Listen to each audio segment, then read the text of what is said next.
অনেক পুরনো সময়ের কথা, যখন শহরগুলো সবে গড়ে উঠছিল এবং মানবতার শেকড় ছিল সাধারণ ও পবিত্র। পারস্যের এক দূরবর্তী এলাকায় একটি ছোট্ট গ্রাম ছিল, যার নাম ছিল ইয়াসমিনাবাদ। এই গ্রামটি তার সুন্দর উপত্যকা, প্রবাহমান জলের ঝর্ণা এবং সর্বোপরি এর দয়ালু ও ঈমানদার মানুষদের জন্য বিখ্যাত ছিল। এই গ্রামের মাটিতে এক অদ্ভুত আধ্যাত্মিকতা ছিল, যেন এখানকার প্রতিটি ধূলিকণায় আল্লাহর রহমত বর্ষিত হতো।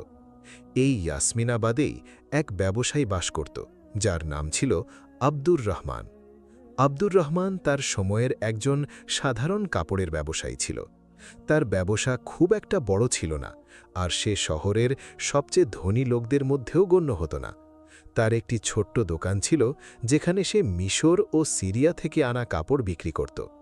তার বাড়িটি মাটির তৈরি ছিল, কিন্তু তা পরিষ্কার পরিচ্ছন্ন ও শান্তিময় ছিল। তার জীবন ছিল সাদামাটা জীবনের এক চমৎকার দৃষ্টান্ত। তবে একটি বিষয় ছিল যা আব্দুর রহমানকে গ্রামের বাকি লোকদের থেকে আলাদা করত। তা হল তার দানশীলতা এবং আল্লাহর রাস্তায় খরচ করার অভ্যাস। সে এই কথায় দৃঢ় বিশ্বাস রাখত যে রিজিক আল্লাহ দেন, এবং তার দেওয়া সম্পদ থেকে গরিব ও অভাবীদের হক বের করা প্রতিটি মুসলমানের ফরজ। তার স্ত্রী আমারাও একজন নেককার ও কৃতজ্ঞ নারী ছিল, যে সবসময় নিজের স্বামীর এই নেক কাজে তার সাথ দিত। আব্দুর রহমানের একটি নিয়ম ছিল, প্রতি জুম্মার নামাজের আগে সে তার দোকানের সারাদিনের আয়ের একটি নির্দিষ্ট অংশ আলাদা করে রাখত। তারপর সে সেই টাকা নিয়ে গ্রামের অলিগলিতে বেরিয়ে পড়ত এবং চুপিসারে সেই ঘরগুলিতে সাহায্য করত, যাদের সম্পর্কে তার বিশ্বাস ছিল যে তারা অভাবী। সেই কাজ এত নীরবে এবং গোপনীয়তার সাথে করত যে অনেক সময় প্রতিবেশীরাও খবর পেত না। কখনো কোনো বিধবার দরজায় আটার বস্তা রেখে আসত, তো কখনো কোনো এতিম বাচ্চার জন্য কাপড় ও খাবারের জিনিসপত্র রেখে আসত। তার চেহারা সবসময় এক অদ্ভুত প্রশান্তি এবং আধ্যাত্মিক নূরে উজ্জ্বল থাকত। লোকজন তাকে আব্দুর রহমান ভাই বলে ডাকত এবং তাকে সম্মান করত, কিন্তু তার দানশীলতার এই দিকটি সম্পর্কে খুব কম লোকই অবগত ছিল। এক বছর ইয়াসমিনাবাদ এবং তার আশেপাশের এলাকায় চরম দুর্ভিক্ষ দেখা দিল। আকাশ যেন বৃষ্টি বর্ষণ করতেই ছেড়ে দিয়েছিল। জমিগুলো অনুর্বর হয়ে গেল, ফসল শুকিয়ে গেল এবং কুয়োগুলো শুকাতে শুরু করল। গ্রামের মানুষজন চিন্তিত হয়ে পড়ল। যারা গতকাল পর্যন্ত সচ্ছল ছিল, আজ তাদের ঘরেও দারিদ্র্যের অবস্থা চলে আসলো। পরিস্থিতি দিন দিন আরও খারাপ হচ্ছিল। আব্দুর রহমানের ব্যবসাও এর ফলে মারাত্মকভাবে ক্ষতিগ্রস্ত হল। মানুষজন খাবার ও পানীয় জিনিসপত্র কিনতেই হিমশিম খাচ্ছিল। এমন অবস্থায় কাপড় কে কিনবে? তার দোকানে আসা ক্রেতাদের সংখ্যা কমে গেল এবং আয়ও আর আগের মতো রইল না। তার নিজের বাড়ির অবস্থাও খারাপ হতে লাগল। একদিন তার স্ত্রী আমারা চিন্তিত হয়ে বলল, আব্দুর রহমান, পরিস্থিতি খুব খারাপ হয়ে যাচ্ছে। আমাদের কাছে যে সঞ্চয় আছে তাও দ্রুত শেষ হয়ে যাচ্ছে। হয়তো এখন কিছু সময়ের জন্য আমাদের সাদকা দেওয়া বন্ধ করে দেওয়া উচিত, যাতে আমরা আমাদের বাচ্চাদের জন্য কিছু বাঁচাতে পারি। আব্দুর রহমান তার স্ত্রীর দিকে তাকাল। তার চোখে দুশ্চিন্তা স্পষ্ট ফুটে উঠছিল। সে একটি দীর্ঘশ্বাস নিল এবং মুচকি হেসে বলল, আমারা, তুমি ঠিকই বলেছ, পরিস্থিতি সত্যিই কঠিন। কিন্তু ভাবো, যদি আমরা এই সংকটের সময় আল্লাহর রাস্তায় দান করা ছেড়ে দিই, তাহলে আমরা সেই রবের কাছে সচ্ছলতায় আর কি আশা রাখব? এটাই তো পরীক্ষার সময়।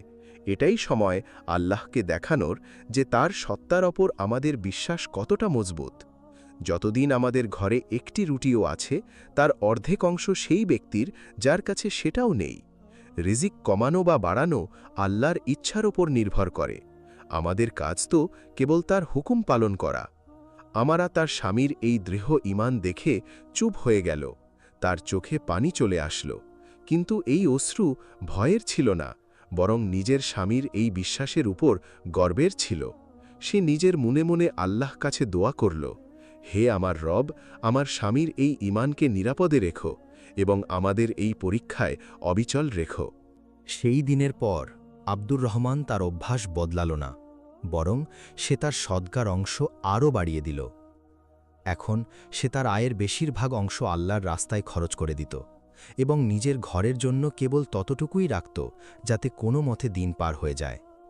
অনেকবার এমন হতো যে তাদের ঘরে কেবল শুকনো রুটি আর পানি থাকত, কিন্তু সেই স্বামী স্ত্রী দুজনেই আল্লাহর শুকরিয়া আদায় করে ঘুমিয়ে পড়ত।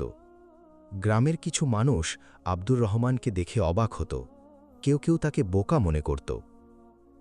একদিন তার প্রতিবেশী হাসিম, যে নিজে একজন সাধারণ কৃষক ছিল, তাকে বাধা দিয়ে বলল, আব্দুর রহমান, আমি দেখছি যে তুমি এই দুর্ভিক্ষের মধ্যেও মানুষের সাহায্য করছো। তোমার কি নিজের বাচ্চাদের জন্য চিন্তা হয় না? তুমি যদি তোমার সব সম্পদ বিলিয়ে দাও, তাহলে কাল তোমার কাছে কি বাঁচবে? নিজের জন্যেও কিছু ভাবো। আব্দুর রহমান হাসিমের কাঁধে হাত রাখল এবং অত্যন্ত নম্রভাবে উত্তর দিল, হাসিম ভাই, যে সম্পদ আমি নিজের কাছে রাখি তা তো এখানেই থেকে যাবে, কিন্তু যে সম্পদ আমি আল্লাহর রাস্তায় দিয়ে দিই সেটাই আমার আসল মূলধন, যা আখেরাতে আমার কাজে আসবে। দুনিয়ার চিন্তা তো সবাই করে, কিন্তু আখেরাতের চিন্তা করার মানুষ কম, আর আমার রব এত দয়ালু যে তিনি দুনিয়াতেও তার বান্দাকে একা ছেড়ে দেন না। আমার বিশ্বাস আছে তিনি কোনো না কোনো উপায় অবশ্যই বের করে দেবেন। হাসিম নিরুত্তর হয়ে সেখান থেকে চলে গেল, কিন্তু আব্দুর রহমানের কথাগুলো তার হৃদয়ে গেঁথে গেল। দিন কাটতে লাগল, দুর্ভিক্ষের তীব্রতা বেড়েই চলছিল। আব্দুর রহমানের সঞ্চয় এখন একেবারেই শেষ হওয়ার পথে ছিল। এক রাতে তার ঘরে খাওয়ার মতো কিছুই ছিল না। তার বাচ্চারা ক্ষুধায় কাঁদছিল। আমারা তাদেরকে পানি খাইয়ে ঘুম পাড়ানোর চেষ্টা করল, কিন্তু ক্ষুধার তীব্রতায় তাদের ঘুম আসছিল না। আব্দুর রহমানের হৃদয় এই দৃশ্য দেখে ছিন্ন ভিন্ন হয়ে যাচ্ছিল। সে অজু করল এবং নামাজের জন্য দাঁড়িয়ে গেল। সেজদায় লুটিয়ে পড়ে সে আল্লাহর কাছে দোয়া করল, হে আমার পরওয়ারদিগার, হে রিজিক দাতা, তুমি সব কিছু জানো। আমি তোমার সন্তুষ্টির জন্য তোমার বান্দাদের সাহায্য করেছি। আজ আমার বাচ্চারা ক্ষুধার্ত। আমি তোমার কাছে কোনো প্রশ্ন করছি না, কিন্তু তুমি তো অন্তরের অবস্থা জানো। হে আমার মালিক, আমাকে সাহায্য করো। নিশ্চয়ই তুমিই সর্বোত্তম সাহায্যকারী। দোয়া করতে করতে তার চোখ দিয়ে অশ্রুর ধারা বইতে লাগল। সে অনেকক্ষণ ধরে সেজদায় পড়ে কাঁদতে থাকল। যখন সে মাথা তুলল, তখন তার অন্তরে এক অদ্ভুত শান্তি বিরাজ করছিল, যেন তার ফরিয়াদ শোনা হয়েছে। সে উঠল এবং তার চিন্তিত স্ত্রীর কাছে গিয়ে বসল।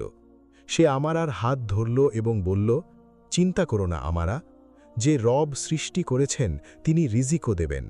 তার প্রতিশ্রুতি সত্য। সে এই বাক্যটি বলতেই তাদের দরজায় কড়া নাড়ল। দরজায় কড়া নাড়ার শব্দ শুনে আব্দুর রহমান ও আমারা দুজনেই চমকে উঠল। এই সময় রাতের এই প্রহরে কে হতে পারে?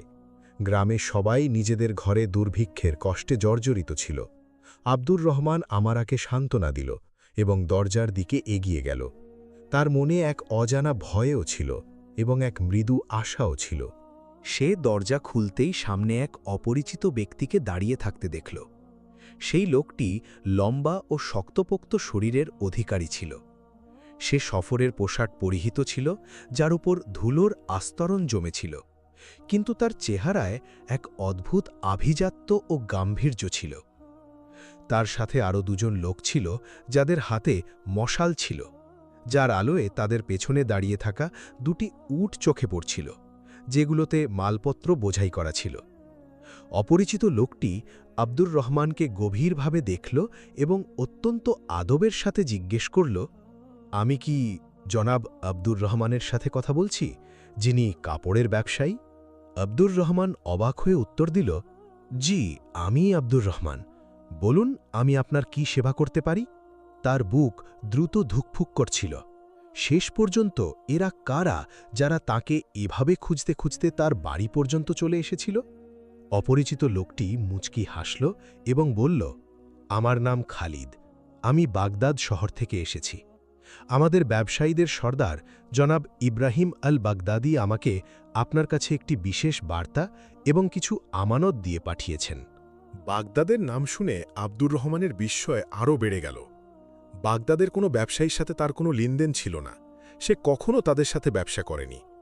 সে বিভ্রান্ত হয়ে জিজ্ঞেস করল, ইব্রাহিম আল বাগদাদি, আমি তো তাকে চিনি না, হয়তো আপনার কোনো ভুল বোঝাবুঝি হয়েছে। খালিদ তার লোকদের ইশারা করল। তারা 2 উটকে কাছে নিয়ে আসলো। খালিদ বলল, জনাব, কোনো ভুল বোঝাবুঝি হয়নি, আমি আপনার কাছেই এসেছি। আসলে কয়েক সপ্তাহ আগে আমাদের সর্দার ইব্রাহিম আল বাগদাদি একটি স্বপ্ন দেখেছেন। তিনি দেখেছেন যে পারস্যের এক গ্রাম ইয়াসমিনাবাদে আল্লাহর এক নেক বান্দা আছেন, আব্দুর রহমান, যিনি দুর্ভিক্ষের এই কঠিন সময়েও চুপিসারে আল্লাহর রাস্তায় খরচ করছেন, অথচ তার নিজের ঘরেই অভাব। স্বপ্নে তাকে বলা হয়েছে যে এই ব্যক্তির দানশীলতা আল্লাহ তাআলার এত পছন্দ হয়েছে যে তার জন্য আকাশ থেকে রহমতের দরজা খুলে দেওয়া হয়েছে। আমাদের সর্দার এই স্বপ্নটিকে আল্লাহর ইশারা হিসাবে বুঝেছেন এবং আমাকে সাথে সাথে এখানে পাঠিয়েছেন। খালিদ এগিয়ে গিয়ে একটি থলে আব্দুর রহমানের হাতে দিল। এই থলেতে 1000 আশরাফি সোনার মুদ্রা আছে। এগুলো জনাব ইব্রাহিম আপনার জন্য হাদিয়া হিসাবে পাঠিয়েছেন। আর এই যে 2টি উট মালপত্রে বোঝাই, এগুলোতে গম, খেজুর এবং প্রয়োজনীয় অন্যান্য জিনিসপত্র আছে। তিনি বলেছেন যে এর মধ্য থেকে আপনি আপনার প্রয়োজন অনুযায়ী রেখে দিন এবং বাকিগুলো গ্রামের অভাবী মানুষদের মাঝে বন্টন করে দিন। আব্দুর রহমানের হাতে সোনার মুদ্রায় ভরা থলি কাঁপছিল। তার চোখ দিয়ে অঝরে অশ্রু বইতে লাগল। এগুলো ছিল সেই অশ্রু যা শুকরিয়া ও বিশ্বাসে পরিপূর্ণ ছিল। সে আকাশের দিকে তাকালো এবং মনে মনে নিজের রবের শুকরিয়া আদায় করল। সে কিছুক্ষণ আগেই তো সেজদায় পুড়ে দোয়া করেছিল, আর তার দোয়া এমন মর্যাদার সাথে কবুল হয়েছিল যা সে কখনো কল্পনাও করেনি। তার স্ত্রী আমারা, যে দরজার কাছে দাঁড়িয়ে সব শুনছিল, সে সেখানেই শুকরিয়া সেজদায় লুটিয়ে পড়ল। আব্দুর রহমান খালিদ এবং তার সাথীদের শুকরিয়া আদায় করল এবং তাদেরকে ভেতরে আসার অনুরোধ করল। সে বলল, আপনারা লম্বা সফর অতিক্রম করেছেন, আপনারা আমাদের মেহমান। কিন্তু খালিদ ক্ষমা চেয়ে বলল, আমাদের ফেরারও তারা আছে। আমাদের সর্দার তাগিদ দিয়েছিলেন যে আমানত পৌঁছে দিয়ে সাথে সাথে ফিরে আসি। ব্যাস, আমাদের এতটুকুই কাজ ছিল। আল্লাহ আপনাকে এর উত্তম প্রতিদান দিন। এ কথা বলে খালিদ ও তার সাথীরা সেখান থেকে বিদায় নিল, আর আব্দুর রহমানকে বিস্ময়ে, আনন্দ ও ঈমানের এক নতুন আলোয় রেখে গেল। আব্দুর রহমান মালপত্র বোঝাই উট আর সোনার আশরাফিগুলোর দিকে তাকিয়ে থাকল। তার নিজের চোখের ওপর বিশ্বাস হচ্ছিল না। এই সব কিছু একটা স্বপ্নের মতো লাগছিল। আমারা অশ্রু মুছে বলল, আব্দুর রহমান, নিশ্চয়ই আল্লাহ তার প্রতিশ্রুতি পূরণ করেন। আপনি ঠিকই বলেছিলেন, তিনি তার বান্দাদের কখনো একা ছেড়ে দেন না। সেই রাতে আব্দুর রহমানের বাচ্চারা অনেক দিন পর পেট ভরে খাবার খেল, কিন্তু আব্দুর রহমান সেই রাতে কেবল খেজুর আর পানি খেয়ে রাত পার করল। সে তার স্ত্রীকে বলল, আমাদের এই সম্পদ আমার নয়, আল্লাহর আমানত। এর ওপর সর্বপ্রথম হক সেই মানুষদের যারা এই মুহূর্তে আমাদের চেয়ে বেশি ক্ষুধার্ত। কাল সকাল হতেই আমরা এই জিনিসপত্র গ্রামবাসীদের মাঝে বিলিয়ে দেব। পরের দিন সকালে ফজর নামাজের পর আব্দুর রহমান গ্রামে ঘোষণা করিয়ে দিল, যার ঘরেই খাওয়ার মতো কিছু নেই, সে আমার বাড়ি থেকে এসে শস্য নিয়ে যাক। এই কথা শোনা মাত্রই গ্রামে এক আনন্দের ঢেউ বয়ে গেল। মানুষজন অবাক ছিল যে আব্দুর রহমান, যার নিজের অবস্থাই এত খারাপ ছিল, সে হঠাৎ এত শস্য কোথা থেকে নিয়ে আসলো। তার প্রতিবেশী হাসিমও দৌড়ে আসলো। যখন সে আব্দুর রহমানের বাড়ির বাইরে শস্যের স্তূপ এবং মানুষের ভিড় দেখল, তখন সে হতবাক হয়ে গেল। সে আব্দুর রহমানকে জিজ্ঞেস করল, আব্দুর রহমান, এসব কি? কাল পর্যন্ত তো তোমার ঘরে দারিদ্র্য ছিল, আজ এই সম্পদ কোথা থেকে চলে আসলো? আব্দুর রহমান মুচকি হেসে সেই একই উত্তর দিল যা সে আগে দিয়েছিল। হাসিম ভাই, আমি তোমাকে বলেছিলাম না যে আমার রব কোনো না কোনো উপায় অবশ্যই বের করে দেবেন? এসবই তার দয়া। আমি তো কেবল তার রাস্তায় সামান্যই দিয়েছিলাম। তিনি আমাকে এত ফিরিয়ে দিয়েছেন যে এখন আমি পুরো গ্রামে বিলিয়ে দিতে পারি। হাসিমের চোখে লজ্জা ও বিস্ময়ের মিশ্র অভিব্যক্তি ছিল। তার আব্দুর রহমানের বলা কথাটি মনে পড়ে গেল, যে সম্পদ আমি নিজের কাছে রাখি তা তো এখানেই থেকে যাবে, কিন্তু যে সম্পদ আমি আল্লাহর রাস্তায় দিয়ে দিই সেটাই আমার আসল মূলধন। আজ সেই কথার বাস্তব নমুনা নিজের চোখে দেখে নিয়েছিল। আব্দুর রহমান সারা দিন ধরে গ্রামের প্রতিটি অভাবী ঘরে শস্য আর খেজুর পৌঁছে দিল। সে নিজের জন্য কেবল ততটুকুই রাখল যতটা একজন সাধারণ গ্রামবাসীর ভাগে পড়েছিল। সে সোনার আশরাফিগুলোকেও আল্লাহর আমানত মনে করল। ওই মুদ্রাগুলো দিয়ে সে গ্রামের ঋণে ডুবে থাকা লোকদের ঋণ পরিশোধ করল। বিধবাদের জন্য মাসিক ভাতার ব্যবস্থা করল এবং গ্রামের যে কুয়োটি শুকিয়ে গিয়েছিল তা আরও গভীরভাবে খনন করার কাজ শুরু করিয়ে দিল, যাতে পানির অভাব দূর হতে পারে। দেখতে দেখতে আব্দুর রহমানের বরকতে পুরো ইয়াসমিনাবাদের ভাগ্য বদলাতে লাগল। যে গ্রামে কাল পর্যন্ত হতাশা আর ক্ষুধার অন্ধকার ছিল, আজ সেখানে আশা আর শুকরিয়ার আজও ছড়িয়ে পড়েছিল। লোকজন আব্দুর রহমানকে কেবল একজন ব্যবসায়ী নয়, বরং আল্লাহর পাঠানো একজন ফেরেশতা মনে করতে লাগল। কিন্তু আব্দুর রহমানের ভেতরে বিন্দুমাত্র অহংকার আসেনি। সে আগের মতোই সাদাসিধে ও বিনয়ী ছিল এবং প্রতিটি কাজের পর আল্লাহর শুকরিয়া আদায় করত। কিন্তু গল্প এখানেই শেষ হয়নি। আল্লাহর তরফ থেকে আব্দুর রহমানের ঈমানের আরও একটি পরীক্ষা এখনও বাকি ছিল। এমন একটি পরীক্ষা যা তার দানশীলতা ও বিশ্বাসকে আরও উচ্চ মর্যাদায় নিয়ে যাওয়ার মতো ছিল। ইয়াসমিনাবাদের পরিবেশ এখন বদলে গিয়েছিল। আব্দুর রহমান আনা সম্পদ এবং তার বুদ্ধিমত্তার সাথে করা বন্টন গ্রাম থেকে দুর্ভিক্ষের মেঘ সরিয়ে দিয়েছিল। শুকনো কুয়োগুলো গভীর করানোর কাজ পুরোদমে চলছিল এবং মানুষের ঘরে ঘরে আবারও চুলা জ্বলতে শুরু করেছিল। আব্দুর রহমান ওই আশরাফিগুলো কেবল মানুষের মাঝেই বিলায়নি, বরং তাদেরকে একটি স্থায়ী সমাধান দেওয়ার চেষ্টা করল। সে গ্রামের কৃষকদের চমৎকার বীজ কিনে দিল এবং কিছু টাকা আলাদা রাখল, যাতে ফসল প্রস্তুত না হওয়া পর্যন্ত কারো কোনো কষ্ট না হয়। তার নিজের কাপড়ের ব্যবসাও এখন আগের চেয়ে ভালো হতে শুরু করেছিল। দুর্ভিক্ষের সময় তার দানশীলতা ও সততার গল্প আশেপাশের শহর ও নগরে পৌঁছে গিয়েছিল। মানুষ এখন বিশেষভাবেই তার কাছ থেকেই কাপড় কিনতে আসত, এই বিশ্বাস নিয়ে যে সে একজন নেককার ও সৎ ব্যবসায়ী। তার দোকানে বরকতের এমন অবস্থা ছিল যে অল্প মালেও তার এত লাভ হতো যা আগে কখনো হয়নি। আল্লাহ তার সম্পদে এমন বরকত ঢেলে দিয়েছিলেন যে সে যতটা খরচ করত, সম্পদ তার চেয়ে বহুগুণ বেড়ে যেত। কিন্তু মানুষের স্বভাব বড় অদ্ভুত। যেখানে পুণ্য ও মঙ্গল থাকে, সেখানে হিংসা, ঈর্ষা ও বিদ্বেষও মাথাচাড়া দিয়ে উঠতে শুরু করে। গ্রামে আরও এক ব্যবসায়ী ছিল, যার নাম ছিল কাসেম। কাসেম একজন বড় সওদাগর ছিল এবং দুর্ভিক্ষের আগে গ্রামের সবচেয়ে ধনী ব্যক্তিদের মধ্যে গণ্য হতো। সে সব সময় আব্দুর রহমানকে নিজের চেয়ে ছোট মনে করত। যখন দুর্ভিক্ষ এলো, তখন কাসেম তার সমস্ত সম্পদ এবং শস্য গুদামে বন্ধ করে রেখেছিল, এই অপেক্ষায় যে যখন জিনিসপত্র আরও দামি হবে, তখন সে সেগুলো বিক্রি করে বহুগুণ মুনাফা কামাবে। সে কোনো একজন অভাবীরও সাহায্য করেনি।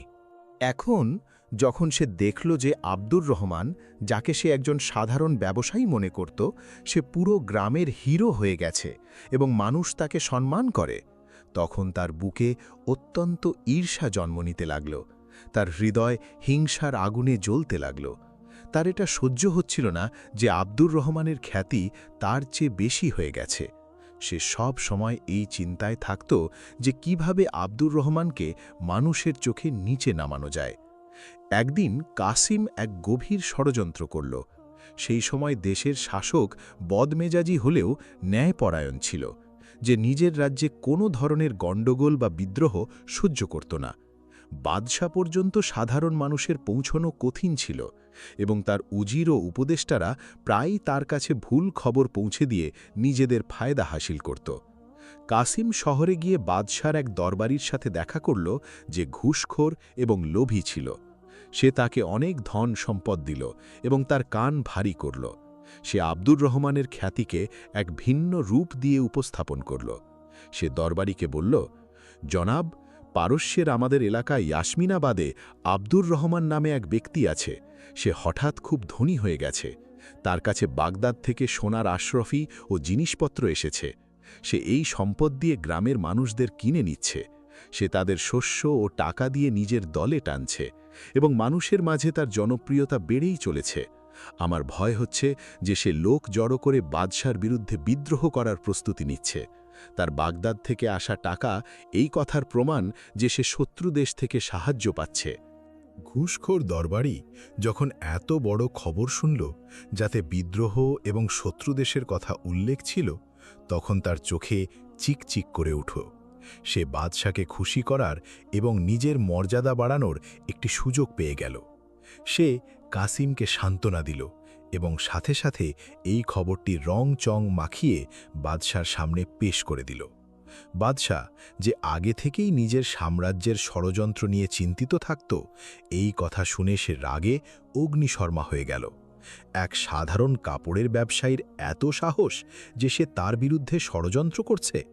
সে সাথে সাথে নিজের সিপাহীদের একটি দলকে হুকুম দিল, এক্ষুনি ইয়াসমিনাবাদ যাও এবং এই আব্দুর রহমান নামের লোকটিকে শিকলে বেঁধে আমাদের সামনে হাজির করো, তার সমস্ত ধন সম্পদ বাজেয়াপ্ত করো এবং তার ঘর তালায় বন্ধ করে দাও। আমরা সেই গাদ্দারকে এমন শাস্তি দেব যা আগামী প্রজন্মের জন্য দৃষ্টান্ত হয়ে থাকবে। সিপাহীদের দলটি দ্রুত ইয়াসমিনাবাদের দিকে রওনা হয়ে গেল। এদিকে ইয়াসমিনাবাদে আব্দুর রহমান এসব ষড়যন্ত্র থেকে সম্পূর্ণ অগোচরে নিজের জীবনে মগ্ন ছিল। সেদিন সে তার দোকানে বসেছিল যে হঠাৎ বাইরে হইচই শুরু হলো। সে বাইরে উঁকি দিতেই দেখল যে বাদশার সিপাহীরা পুরো গ্রামে ছড়িয়ে পড়েছে। তাদের চেহারায় রাগ এবং কঠোরতা ছিল। সিপাহীদের সর্দার সোজা তার দোকানে ঢুকে পড়ল। তোমার নাম কি আব্দুর রহমান? সর্দার গর্জন করে জিজ্ঞেস করল। আব্দুর রহমান দাঁড়িয়ে আদবের সাথে জবাব দিল, জি আমি। কি ব্যাপার? তোমাকে বাদশাহ সালামাত স্মরণ করেছেন, সর্দার ব্যঙ্গাত্মক সুরে বলল। তোমার ওপর রাষ্ট্রের সাথে গাদ্দারি এবং বিদ্রোহের ষড়যন্ত্রের অভিযোগ আছে। আমাদের ওপর হুকুম আছে যে তোমাকে গ্রেফতার করা হোক। এই কথা শোনা মাত্রই আব্দুর রহমানের পায়ের নিচ থেকে মাটি সরে গেল। গাদ্দারি, বিদ্রোহ, এসব কেমন অভিযোগ ছিল? সে তো কখনো স্বপ্নেও এমনটা ভাবেনি। সে বলল, জনাব, আপনাদের নিশ্চয়ই কোনো ভুল বোঝাবুঝি হয়েছে।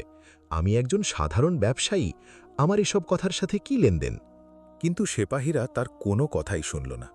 তারা তাকে শক্তভাবে ধরল, তার হাতে লোহার ভারী শিকল পরিয়ে দিল এবং তাকে দোকান থেকে টেনে বাইরে নিয়ে আসলো। তার দোকান সিল করে দেওয়া হলো। গ্রামের মানুষ, যারা এতক্ষণে জড়ো হয়ে গিয়েছিল, এই দৃশ্য দেখে হতবাক হয়ে গেল। তাদের হিরো, তাদের সাহায্যকারী আজ একজন অপরাধীর মতো শিকলে বাঁধা ছিল। কিছু মানুষ কেঁদে ফেলল, কিন্তু বাদশার সিপাহীদের ভয়ে কারো সাহস হল না যে এগিয়ে গিয়ে কিছু বলে। সিপাহীরা তাকে টানতে টানতে বাড়ির দিকে নিয়ে গেল। সেখানে তার স্ত্রী আমারা এবং বাচ্চারা আগে থেকেই সিপাহীদের দেখে ভয় পেয়েছিল। যখন আমারা নিজের স্বামীকে এই অবস্থায় দেখল, তখন সে চিৎকার দিয়ে জ্ঞান হারাতে লাগল। সিপাহীরা বাড়ির নারী ও শিশুদের বের করে দিল এবং বাড়িটিও তালা দিয়ে বন্ধ করে দিল। আব্দুর রহমানের সমস্ত সম্পদ, তার দোকান, তার বাড়ি, সবকিছু এক মুহূর্তে তার কাছ থেকে ছিনিয়ে নেওয়া হলো। শিকলে বাঁধা আব্দুর রহমান কেবল আকাশের দিকে তাকিয়েছিল। তার চেহারায় না রাগ ছিল, না কোনো অভিযোগ, শুধু এক গভীর ভাবনা ছিল। তার কানে তার প্রতিবেশী হাসিমের কথাগুলো প্রতিধ্বনিত হচ্ছিল, কাল তোমার কাছে কি বাঁচবে? আজ সত্যি তার কাছে কিছুই অবশিষ্ট ছিল না সেই ঈমান ছাড়া, যা তার বুকে এখনও উজ্জ্বল ছিল। সিপাহীরা তাকে হিচড়ে ঘোড়ার দিকে নিয়ে যাচ্ছিল। গ্রামবাসীরা আক্ষেপ এবং অসহায়ত্বের সাথে তাকে দেখতে থাকল। কাসিম ভিড়ের মধ্যে দাঁড়িয়েছিল এবং তার চেহারায় এক নিষ্ঠুর হাসি ছিল। তার মনে হচ্ছিল যে সে তার প্রতিশোধ নিয়েছে। আব্দুর রহমানকে ঘোড়ার ওপর বাঁধা হলো এবং সিপাহীদের দল তাকে নিয়ে শহরের দিকে বাদশার দরবারের উদ্দেশ্যে রওনা হলো। তার সামনে এক নতুন এবং হয়তো সবচেয়ে কঠিন পরীক্ষা ছিল। একদিকে বাদশার ক্রোধ, গাদ্দারির অভিযোগ এবং মৃত্যুদণ্ডের ভয় ছিল, আর অন্যদিকে তার সেই বিশ্বাস ছিল যে তার রব তাকে কখনো অপমানিত করবেন না। এই সফর তার জীবনের সবচেয়ে দীর্ঘ এবং কঠিন সফর হতে চলেছিল।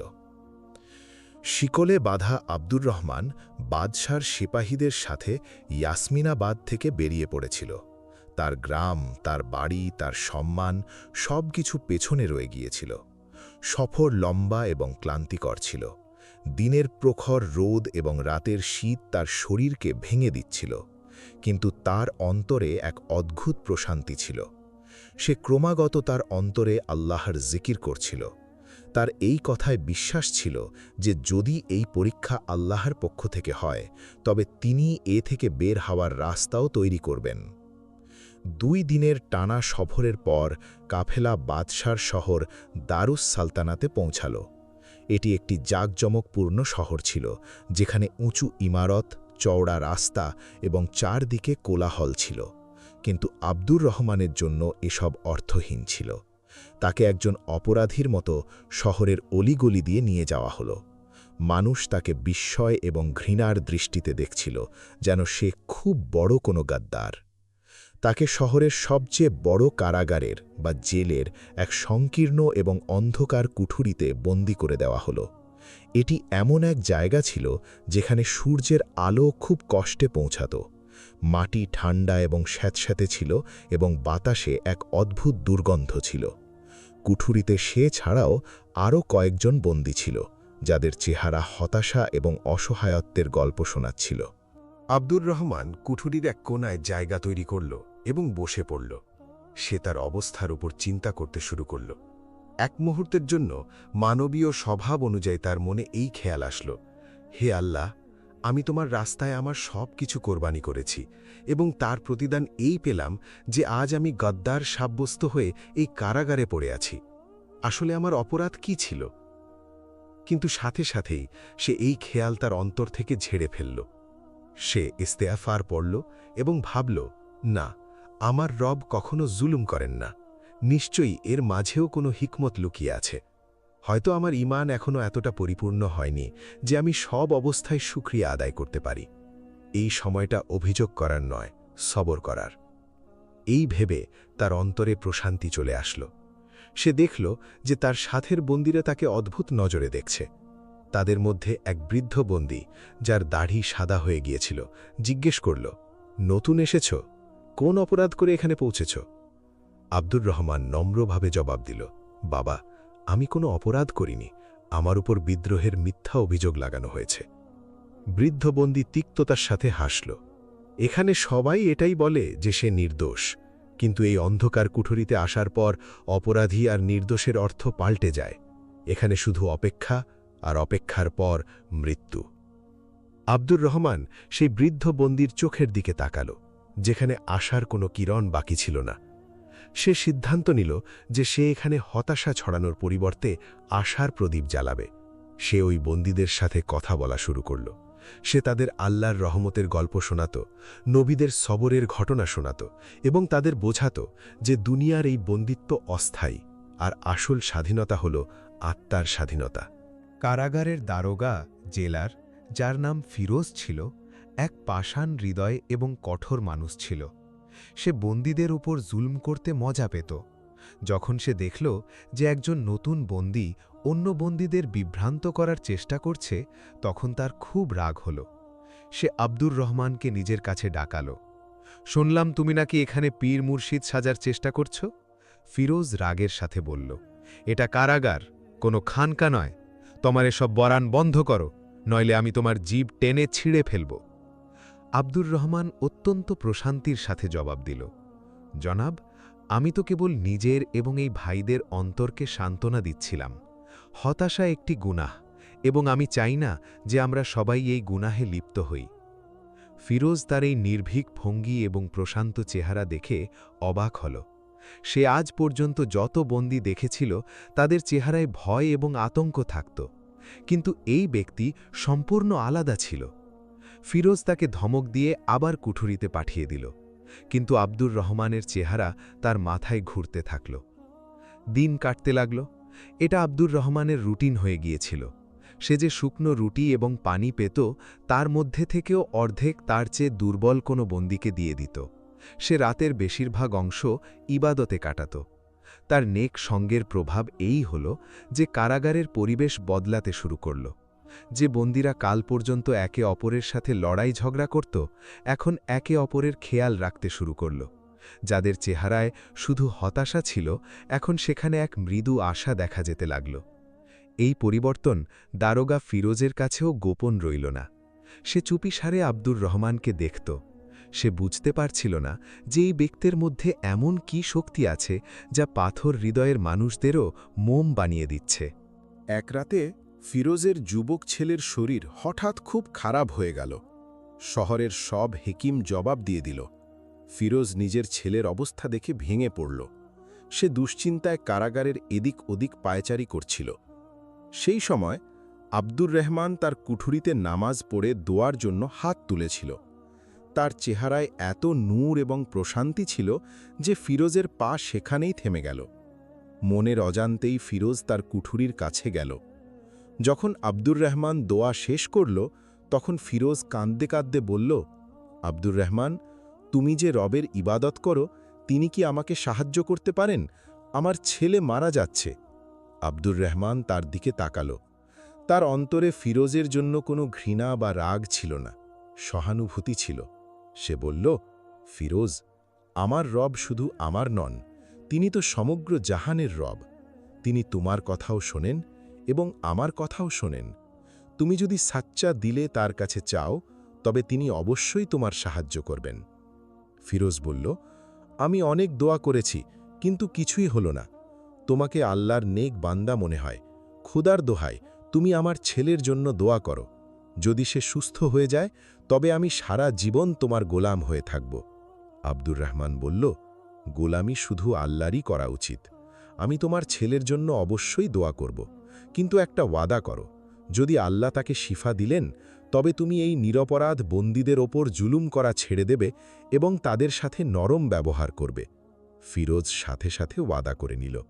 আব্দুর রহমান সেই মুহূর্তেই সেখানে দাঁড়িয়ে আল্লাহর দরবারে হাত তুলে দিল এবং ফিরোজের ছেলের সুস্থতার জন্য মন থেকে দোয়া করল। তার চোখ দিয়ে অশ্রু ঝরছিল। দোয়া চেয়ে সে ফিরোজকে বলল, যাও এবং নিজের রবের রহমত থেকে হতাশ হইও না। ফিরোজ দৌড়ে নিজের বাড়ি গেল। যখন সে বাড়ি পৌঁছল, তখন এক মোজেজা তার জন্য অপেক্ষা করছিল।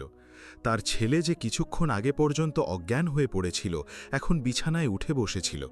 তার জ্বর নেমে গিয়েছিল এবং সে তার মায়ের কাছে পানি চাইছিল। এই দৃশ্য দেখে ফিরোজের চোখ ছানা বড়া হয়ে গেল। সে সেখানেই মাটিতে লুটিয়ে পড়ল এবং সিজদায় গিয়ে সেই রবের শুকরিয়া আদায় করতে লাগল, যাকে সে কখনো মানতই না। এই ঘটনা আব্দুর রহমানের জীবনে এক নতুন মোড় নিয়ে আসতে চলেছিল।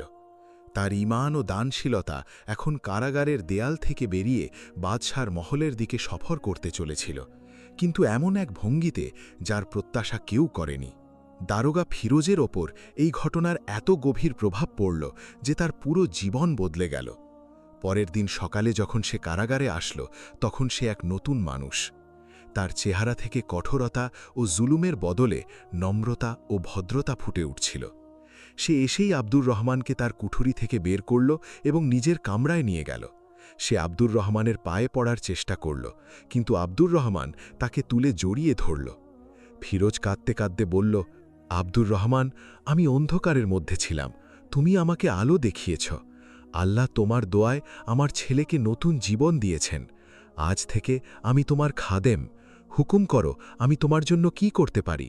আব্দুর রহমান তাকে সান্ত্বনা দিল এবং বলল, শুকরিয়া আল্লাহর আদায় করো, যিনি তোমার ছেলেকে শিফা দিয়েছেন এবং তোমার অন্তরকে হিদায়েত দিয়েছেন। যদি তুমি আমার কোনো সেবা করতে চাও, তবে শুধু এতটুকু করো যে এই বন্দীদের সাথে ইনসাফ ও নরম আচরণ করো। আর যদি সম্ভব হয়, তবে আমার নিরপরাধ হওয়ার খবর বাদশার পর্যন্ত পৌঁছাও। ফিরোজ সাথে সাথে আব্দুর রহমানকে কারাগারের সবচেয়ে ভালো অংশে স্থানান্তরিত করে দিল, যেখানে পরিষ্কার পরিচ্ছন্ন বিছানা এবং উন্নত খাবার ছিল। সে সমস্ত বন্দীর সাথে নিজের আচরণও বদলে দিল। কিন্তু বাদশাহ পর্যন্ত কথা পৌঁছনা এক কঠিন কাজ ছিল। বাদশাহ পর্যন্ত শুধু সেই কথাগুলোই পৌঁছত যা তার উজির ও দরবারিরা চাইত। ফিরোজ একজন সাধারণ দারোগা ছিল। তার সাহস ছিল না যে সে সরাসরি বাদশার সাথে কথা বলতে পারে।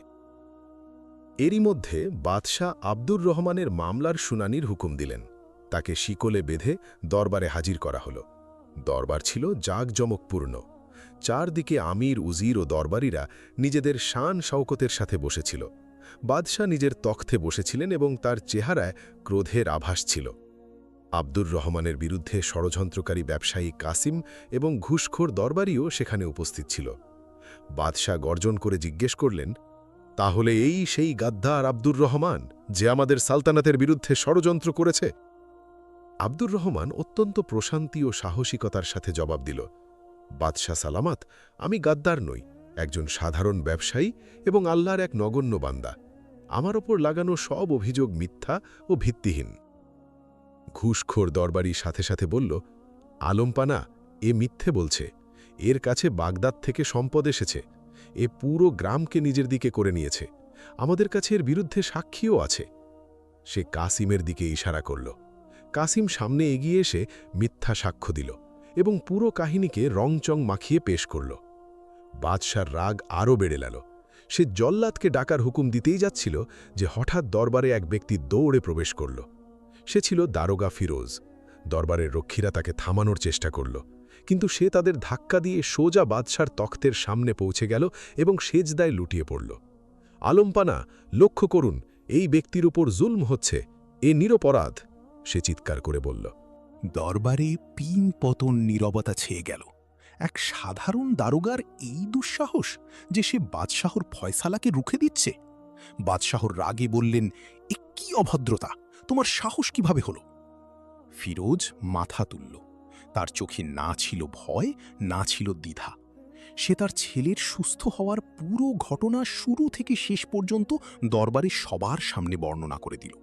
সে জানালো যে কিভাবে আব্দুর রহমান কারাগারের অন্ধকারেও নেকি ও সবরের পথ ছাড়েনি এবং কিভাবে তার দোয়ায় এক দুরারোগ্য ব্যাধি থেকে শিফা মিলেছে।